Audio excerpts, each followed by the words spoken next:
And I do believe that we have rotten politics, and I'm not using that as an exaggeration. Hey everyone and welcome. In this video we're going to listen to the blunt, straight to the point words from the latest Iron Lady herself, the Right Honourable Ann Widdecombe. Widdy is on a rampage with this one and says what most of us have been saying for a while, proving that the Brexit Party, soon to be Reform UK, at least listen to us and try to champion us. Granted, a lot of people have issues with Farage, but as I said the other day, who else can force Jelly Wobble Johnson to do what he was mandated to do? So Ann tells U TURN Boris to grow a pair. Don't forget everyone to like and share if you like the video. 17.4 million people in the biggest democratic turnout in British history voted to leave. Why did Boris Johnson get such a massive majority in the last election?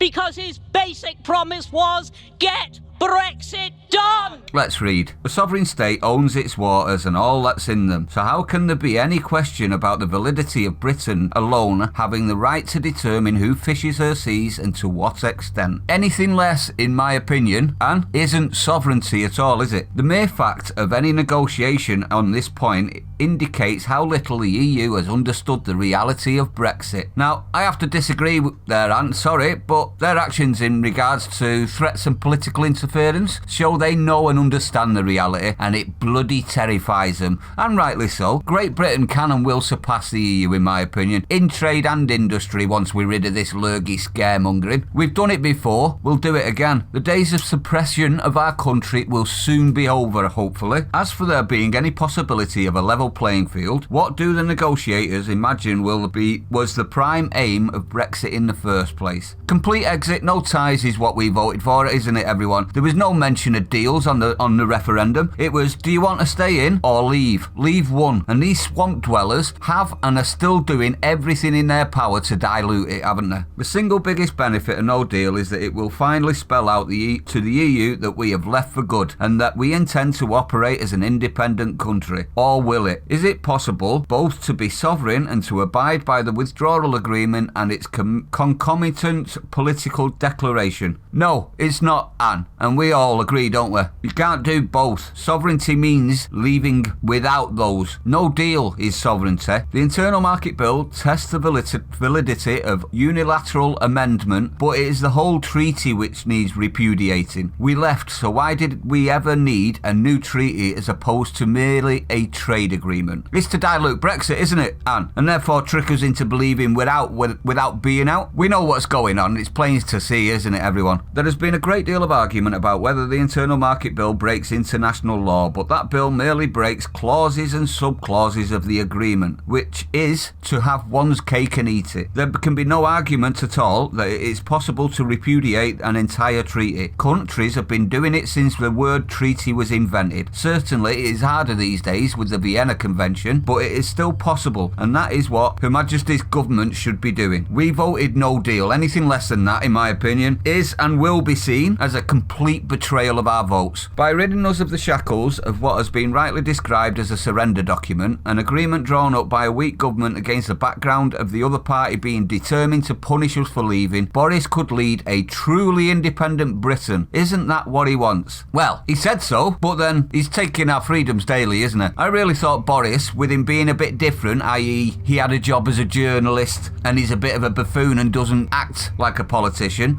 he'd find it easier to stand up to the others and the bureaucrats. But he's as weak as May, isn't he? And he hides it worse than May. Now, what's my opinion? The great words of Widdy again, I'm impressed. Will the Tories listen? They better. Or this Reform UK party will punish them like they helped the Tories punish Labour. Don't forget, Boris, your vote is borrowed. It's lent. It's not yours to keep. You have to find a way to keep it. And it's looking more and more like you are a posture merchant. Talk the talk, unable to walk the walk. Pretty pitiful, to be honest, as a Prime Minister. We had high hopes for you, Boris, and you're failing. Sort it out. Even Ann agrees with us. But anyway, what's your opinion on this? I'd like to know your opinion. If you're new to the channel, don't forget to hit the like, comment, subscribe, hit the bell icon, share it out. Do you think the Tories are going to listen, or are they just going to keep doing what they're doing? I'll see you on the next one, everyone.